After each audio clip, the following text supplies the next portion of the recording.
Playa de Cochinos, the Bay of Pigs.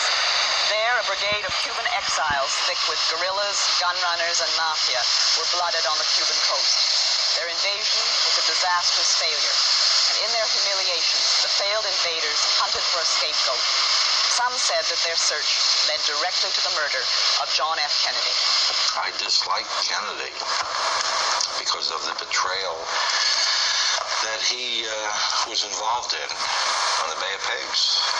He did betray my friends and caused many of them to be killed.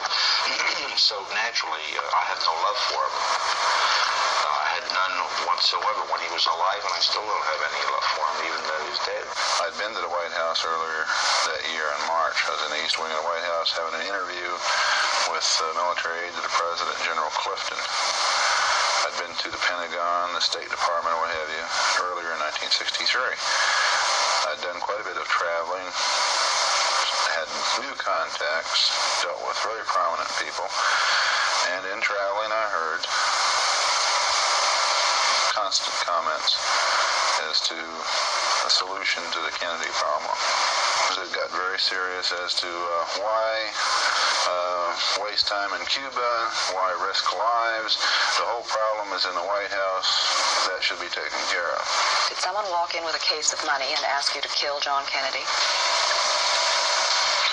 Well, only one time was there money on the table. All of the times we got out of the conversation and out of the meeting gracefully enough to avoid discussing any figures. Obviously, these people had, they'd been recommended to us, and we'd been recommended to them, and now suddenly we're discovering why these recommendations had been made and why the introductions had been made. What kinds of techniques were discussed? Just proper standard techniques. Such as? Snipers techniques, explosive techniques, remote-controlled explosive devices, shooters. Do you think a number of different groups were putting out a contract on Kennedy's life? That was the feeling we had before Dealey Plaza. My name was thrown into the mill and into the Warren Commission right off the bat. I was prime shooter. My crew was the only capable team in the whole United States of America. This was from day one. This was pushed. And it upset me to a great degree.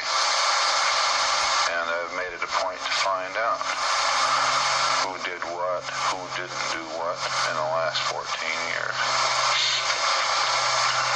I've answered a lot of questions for myself. Answer me one. Who did it?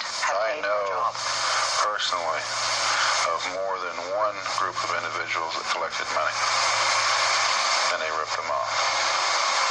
They didn't do the job. They took credit for it. Evidently, they'd taken money beforehand.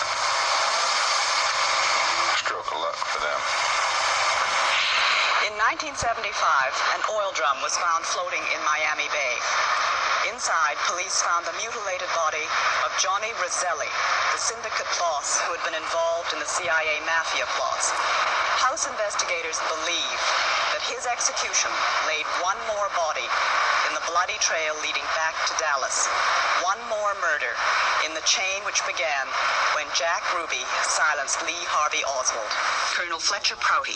80 to 100 or more people who have died unnatural deaths since Kennedy died, more or less because they were on the threshold of telling another part of the story without putting the finger on any one of them or saying that any one of them was the man that was the most important man behind the assassination.